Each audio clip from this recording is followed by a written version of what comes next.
큐시트 회의 시간입니다. 오늘의 첫 번째 아이템 김현 기자가 준비했죠. 네, 그렇습니다. 오늘 제가 준비한 아이템은 고개 숙인 정몽규 결국 사퇴입니다. 정몽규 현대산업개발 회장이 조금 전인 오전 11시 기자회견과 함께 광주 아파트 붕괴 사고 책임을 지고 사퇴를 했습니다. 네. 이때 대국민 사과도 발표를 했는데요. 정 회장 회장에 취임한 지 23년 만에 결국 자리에서 물러나게 됐습니다. 우선 사퇴 기자회견 모습부터 함께 보시겠습니다. 최근 광주에서 두 건의 사고로 인해 광주 시민과 국민 여러분께 너무나 큰 실망을 끼쳤습니다. 아파트 안전은 물론 회사에 대한 신뢰마저 땅에 떨어져 죄송하고 참담한 마음을 금할 길이 없습니다. 사고 현장을 안전하게 관리하면서 구조 작업을 진행하고 있으며 앞으로도 신속하게 실종된 분들을 구조하는 데 더욱 총력을 기울이겠습니다. 피해자 가족분들께 피해를 보상함은 물론 입주 예정자분들과 이해관계자분께도 피해가 없도록 최선을 다하겠습니다. 두 사건에 대한 책임을 통감하며 저는 이 시간 이후 현대산업개발 회장직에서 물러나겠습니다.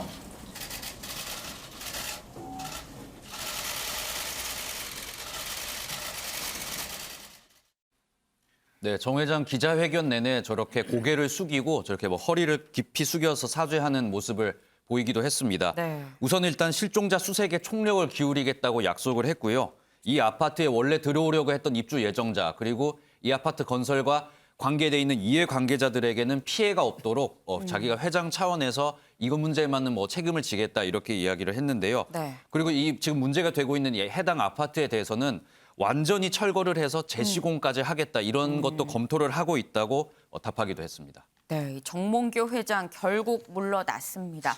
그런데 글쎄요, 이렇게 물러날 수밖에 없었지 않았나라는 생각이 드는 게 현대산업개발 쪽에서 거짓말을 한 게 드러났습니다. 네, 그렇습니다. 지금 이 거짓말 정황이 지금 속속 드러나고 있는데요. 일단은 현대산업개발 측 이 콘크리트 양생 기간이 그러니까 네. 콘크리트가 굳는 기간이 좀 부족했다 이런 지적이 전문가들 사이에서 계속 있었는데 네. 콘크리트 굳는 시간도 충분했고 건설 기준에는 문제가 없었다는 해명을 처음에는 적극적으로 내놨었습니다. 네. 하지만 이 거짓말 정황이 드러나고 있는데요. 일단 지금 불법 하청 문제가 다시 한번 나타났습니다. 현대산업개발과 이 건설 계약을 맺은 이 A사라는 회사가 있는데 이 A사는 이제 B라는 회사와 다시 계약을 맺었습니다. 사실 여기까지는 문제가 없는데요. 네. B 회사는 이제 콘크리트를 아파트 위로 올려주고 네. A사는 그 올려받은 콘크리트로 작업을 하는 분담을 하는 거는 이제 정상적인 계약인데 네. 문제는 여기서 A사가 콘크리트를 올리는 역할뿐만 아니라 그 작업 시공까지 B 회사에게 이제 넘겨버린 상황이 이제 생겨버린 겁니다. 네. 이 정황이 포착이 됐는데 그야말로 말 그대로 대리 시공을 시켜버린 상황이거든요. 네. 이 정황이 포착됐는데 여기서 또 문제가 되는 거는 B업체, 중국인 노동자 등 이제 비용을 아끼기 위해서 외국인 노동자를 주로 사용을 하면서 이 시공에 전문적이지 않은 인력을 사용한 정황까지 지금 드러난 상황입니다. 이 고질적인 불법 재하청 문제가 지금 또 벌어진 건데요. 경찰도 일단 이 부분을 집중적으로 수사를 하고 있다고 하고요. 만약에 이 과정에서 이게 맞다고 지금 확인이 수사 결과로 나타난다면 정몽규 회장 사퇴와 별개로 또 다른 논란이 불 것으로 지금 예상이 되고 있습니다. 네, 지금 보니까 이 콘크리트 양생 문제가 불거지게 된 이유를 좀 파고 들어가다 보니까 하청의 재하청, 그래서 이 재하청 받은 업체가 대리 시공을 하는 이런 상황이 됐기 때문에 지금 이 콘크리트가 문제가 됐다라는 그런 설명이었습니다. 윤영걸 대표님. 네. 이 현대산업개발 쪽에서는 회장의 사퇴는 굉장히 좀 큰 사죄의 뜻을 표하긴 했습니다. 하긴 했습니다만 좀 냉철하게 좀 생각을 해본다면 회장이 사퇴했다고 해서 그동안 꾸준하게 반복되어 온 재하청, 불법 하도급 문제가 해결된다고 볼 수는 없지 않나라는 생각이 드는 게 이 광주 버스 정거장 건물이 무너질 때도 그때도 재발 방지 약속했었거든요.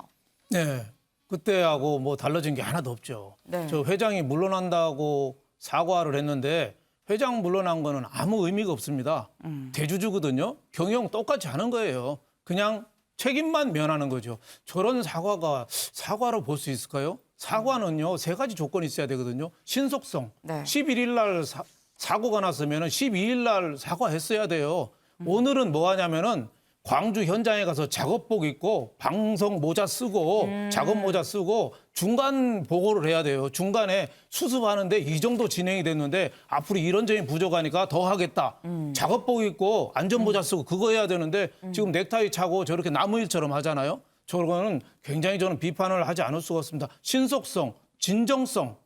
작년 6월에 광주에서 그런 붕괴 사고가 났는데 뭐가 달라졌죠?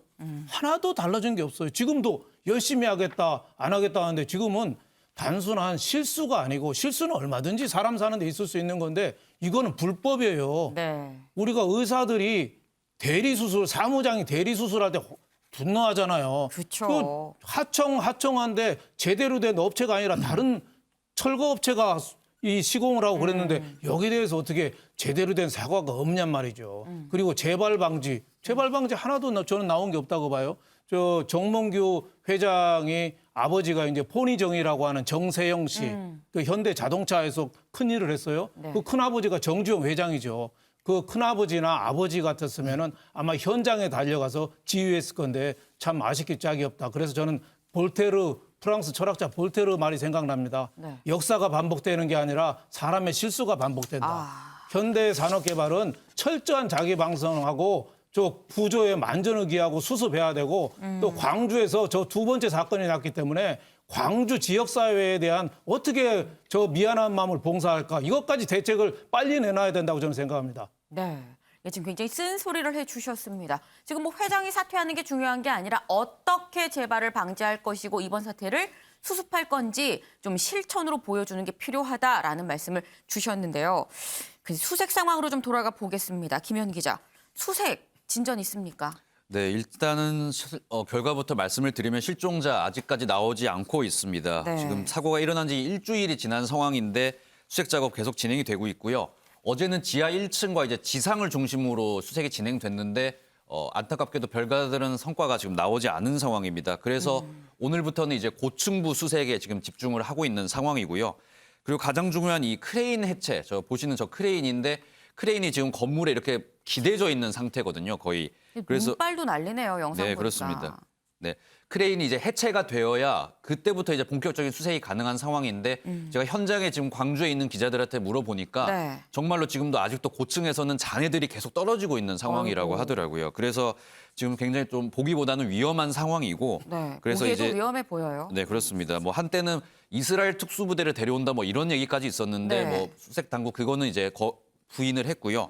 하지만 이제 오늘 오전 10시에 최고 전문가들을 이제 불러서 네. 다시 한번 대책 회의를 했다고 하고 그다음에 이제 최고 전문가 그다음에 최첨단 장비 동원해서 오늘부터는 이제 고층부 수색에도 좀 집중할 것으로 보입니다. 네. 참, 이 사고가 나고 오늘이 딱 7일째, 일주일째입니다. 그런데 이 추위에 아직도 찾지 못한 실종자가 지금 5명이고 이 실종자의 가족들 지금 이 가슴이 미어지는 1분 1초를 보내고 있는 상황인데요. 이 간절한 바람이 좀 하늘에 닿아서 제발 이 실종자 하루빨리 좀 찾을 수 있기를 거듭 좀 바라봅니다.